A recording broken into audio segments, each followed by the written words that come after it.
During 1968-69, 5 offshore oil and gas platforms were erected in Bass Strait up to 80 kilometres off the Victorian coast. These steel structures are designed to produce for over 30 years and are fixed permanently to the sea floor with a steel space frame jacket structure guiding tubular friction bearing piles driven into the sea bed. No 2 platforms are identical, and when 2 new platforms for the mackerel and tuna fields were designed in 1973, they included larger deck areas and changes to reduce offshore erection time, based on the experience gained 4 years earlier in the rough Bass Strait waters and latest developments in worldwide technology. The decks were to be fabricated as 7 complete modules. Structural members were to be heavier, necessitating added buoyancy requirements for erection, and pile sections installed in the structure on shore would eventually have grouted extensions to take the platform design loads. For possible future underwater repairs or modifications, the steel specifications also called for lower carbon equivalent values whilst retaining design strength and toughness.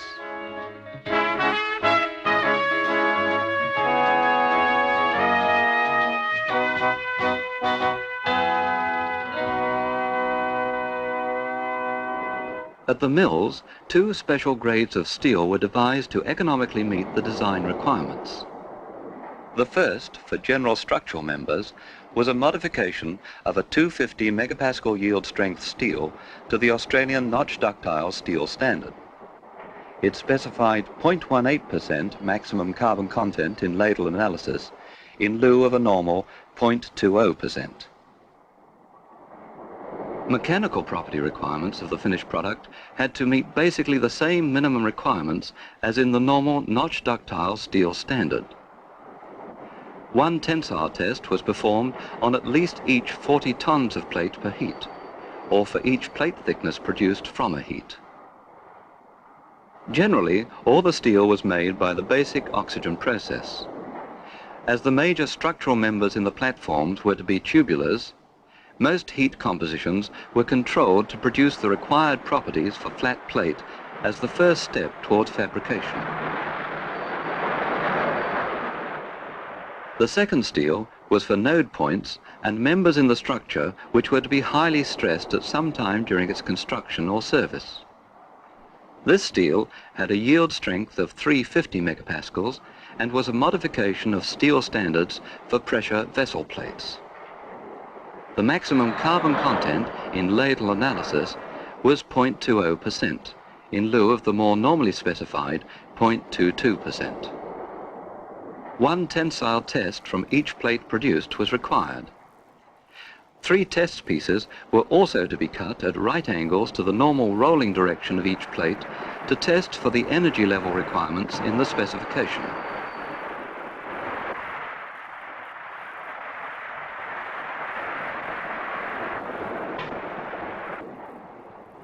As standard procedure, continual monitoring of each heat composition was made before start of the processing to plate. The 350 megapascal steel was a fully killed carbon, manganese, silicon, aluminium, niobium fine-grained type with plates supplied in the normalized condition. During manufacture, rare earth elements were added to the melt to improve fracture toughness and through thickness properties in the final product. These elements modify the sulfide non-metallic inclusions in the steel so that they remained in a globular form during the reduction and rolling from ingots to plates. Without modification, these inclusions would have elongated as long stringers, which adversely affect notch toughness.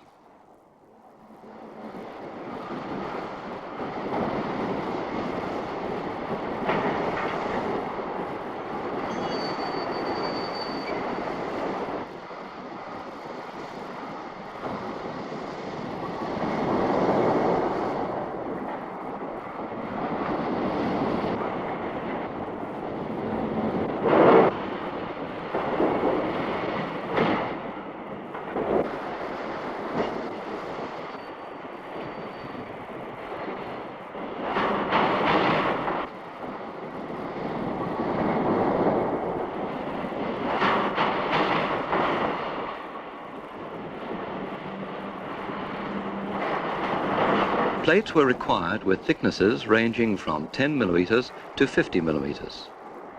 For the 250 megapascal steels, up to 38 millimeter thickness plates were control rolled to refine the grain size and improve the steel's fracture toughness. For greater thickness in the 250 megapascal grade and for all thicknesses in the 350 grade, these properties were obtained by normalizing after rolling. All plates were ultrasonically and visually checked before final clearance. As an additional requirement, the 350 megapascal steel plates were tensile tested in the through thickness to assess their resistance to lamellar tearing. Stubs were friction welded onto the plate surfaces and an 18 millimeter diameter section machined so that the plate thickness was contained within the stressed portion of the test piece. Knowledge of through thickness property is vital in the structures built on tubular K and T-joint configurations, which apply appreciable strains in the short transverse direction of pipe wall thickness.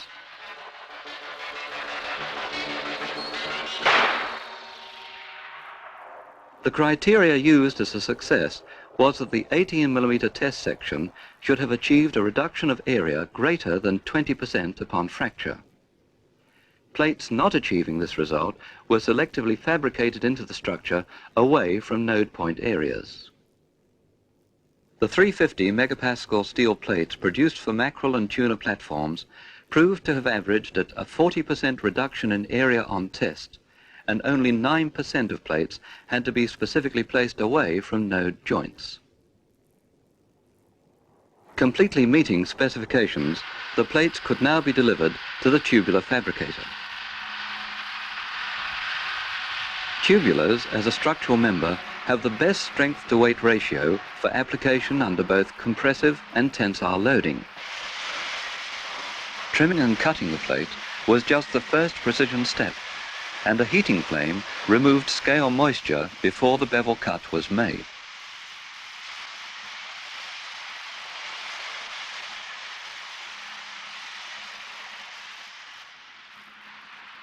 Before the rolling of heavy plates, they were crimped on each of the rolling direction ends to alleviate possible flat spots around the weld area of the finished tubular can.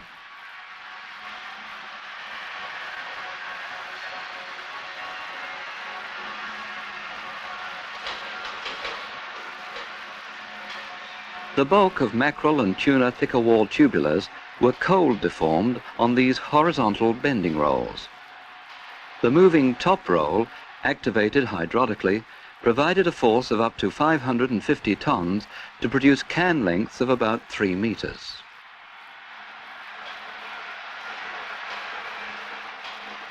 Thinner wall tubulars with thicknesses up to 20 millimeters were also produced at the plant, but used a standard U and O pressing technique for lengths up to 12 meters rather than rolling the shorter can lengths. Checked for size and roundness, the can longitudinal welding could start. From the first tack weld through to final acceptance, all steps of manufacture were performed rigidly to an approved, previously tested procedure setting out variations in machine and material conditions. Typical of welding procedures developed for tubular manufacture is a comparison of two for 19 millimeter wall thickness materials using submerged arc machinery. The 350 megapascal steel, to meet impact values, required 10 passes after 65 degrees Celsius preheat.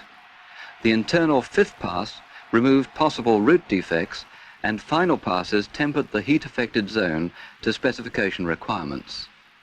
However, the 250 megapascal steel required only 2 passes with no preheat, and still remained within hardness and energy levels in the heat-affected zone. Each weld, with variations to thickness, steels, machinery and consumables, required its own procedure, which was only accepted after extensive destructive testing. Finished cans were delivered to an assembly area for build-up to a member of transportable length and weight. The procedural steps here were essentially similar to can fabrication. but now concentrated on circumferential welding procedures instead of longitudinal.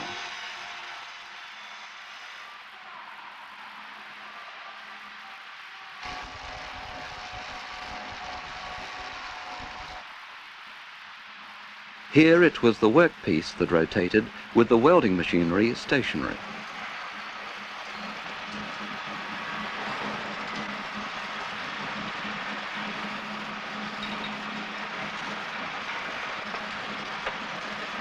Every weld in the tubular fabrication was subjected to 100% radiograph and magnetic particle inspection.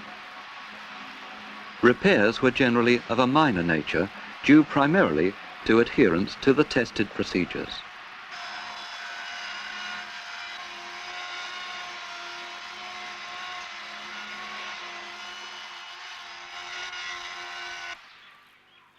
After final checking for roundness and straightness to specification limits, the finished tubulars could be dispatched to the fabrication site.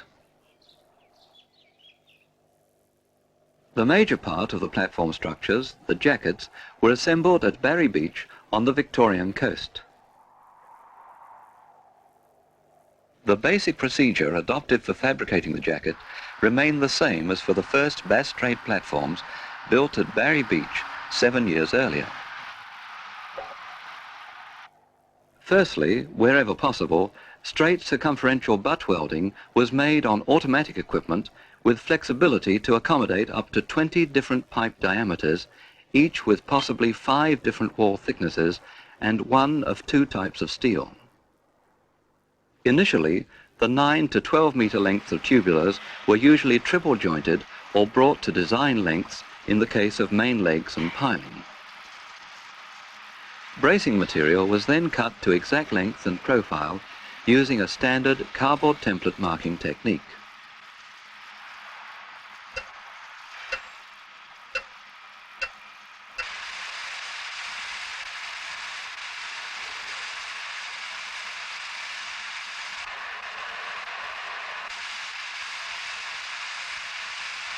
Fit-up of profiles was of absolute importance for good quality final welding. An excellent record for close fit-up was achieved at Barry Beach. All platform welding was full penetration, and with tubular joints at every possible angle, this meant that practically every weld required a single V preparation.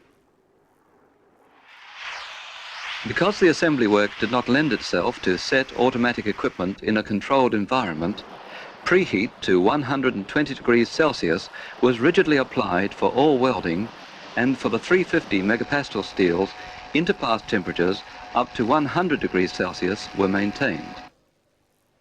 Most joints required a full range of positional stick welding, usually aggravated by confined deposition angles and work areas.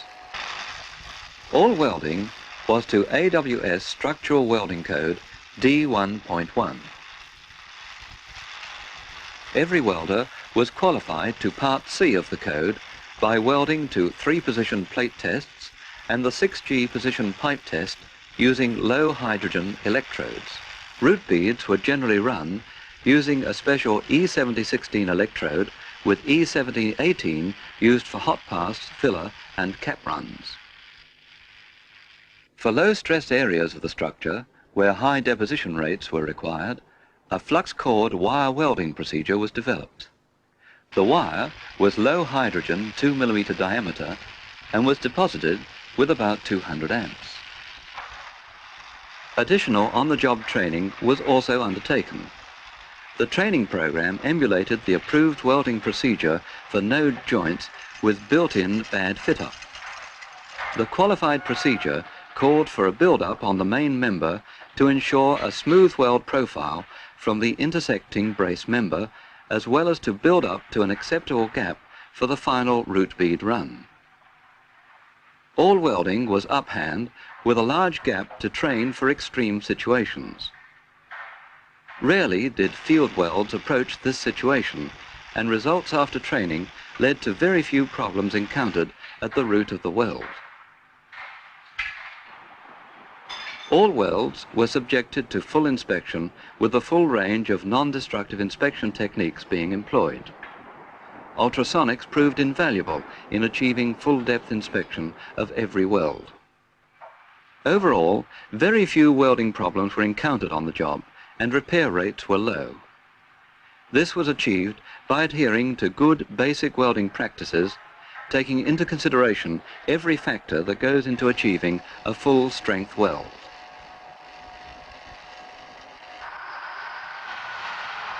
Where practicable, sections of the structure were prefabricated under cover and at ground level, the size of each unit being limited to crane capacity and accessibility for handling the prefabricated section.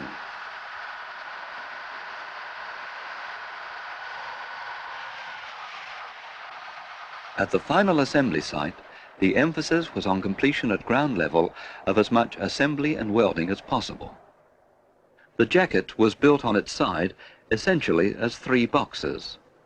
2 panels were rotated to form the center box, which then required only minimum welding in the air for final connection. The 2 outside panels were assembled in a similar manner.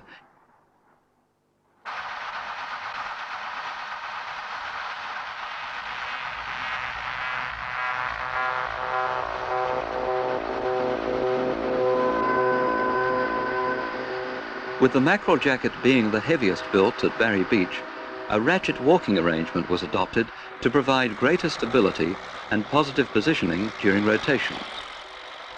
In addition, the 110-meter length of each box was broken into 2 sections because of craneage limitations.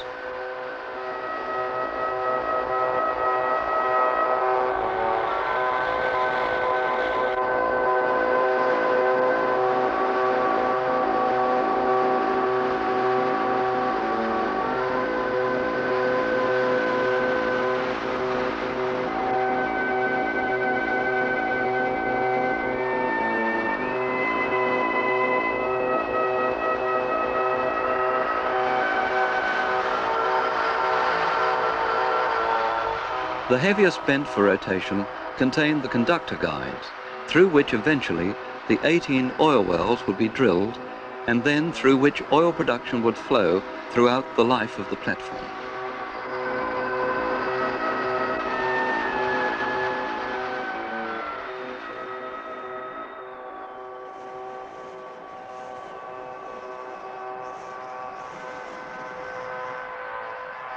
Weather was an important factor for both completion schedules and in maintenance of quality welding. Mobile weather shields and platforms were always fitted wherever welding was required, with flexibility necessarily being the keynote of their design.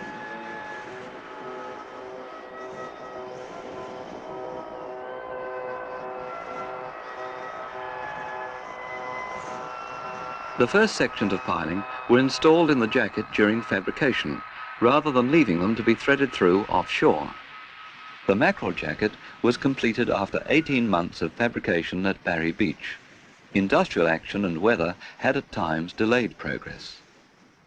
While the jackets were being fabricated, the deck modules and flare booms were under construction in Newcastle, New South Wales.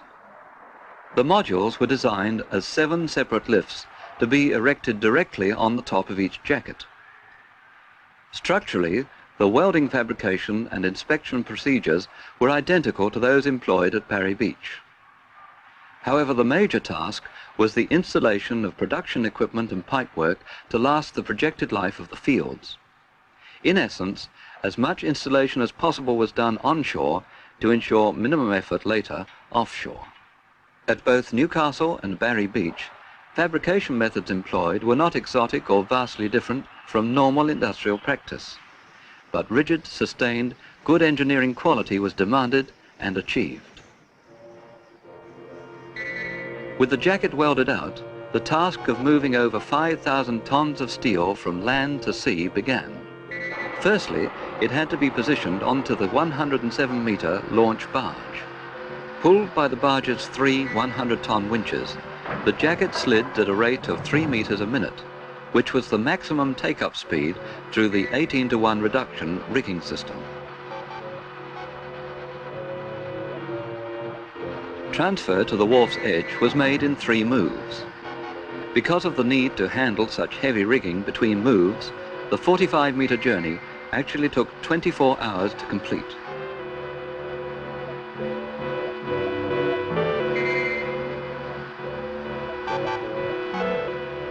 Load-out onto the barge was weather and tide dependent.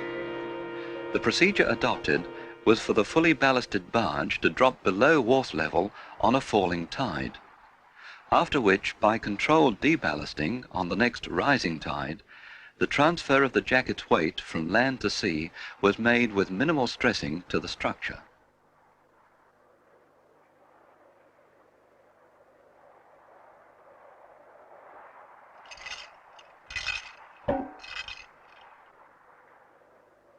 The jacket was tied down to the barge deck in 48 hours, but suitable weather had to be awaited before the move to location could begin.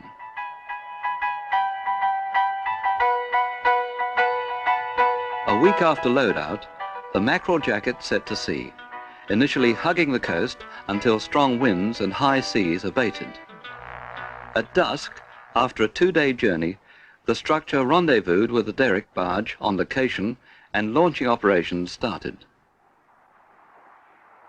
After removal of the tie-down braces and ballasting of the barge, the re-rigged barge winches pulled the structure off until its centre of gravity reached rocker arms, which dumped it into the sea.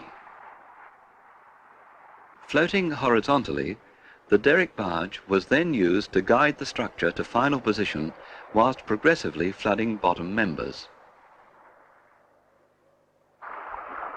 With mackerel, the launch was completed about 6 hours after arrival on location, and the jacket, with 95% of its members sealed, floated relatively high, confirming earlier scale model tests of the operation.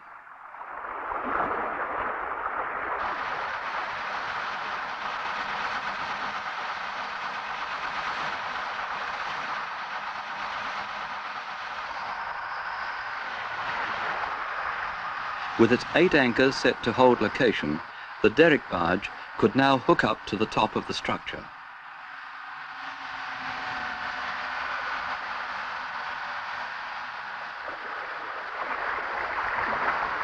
The derrick barge crane had a rated lifting capacity of 590 tons at a 23-metre radius. The crane, diesel-driven and fully revolving, took only minimal loads during the uprighting operation, as manual controlled flooding of the bottom members of the structure slowly reduced the jacket buoyancy.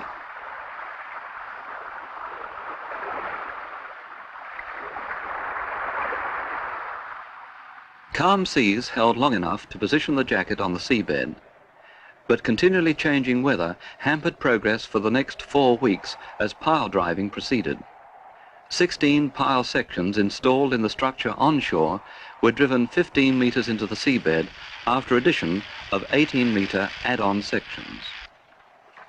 Then phase 2 of the piling installation began with the first of the permanent modules arriving after the 700-kilometre tow from Newcastle to join temporary construction work mats on the structure.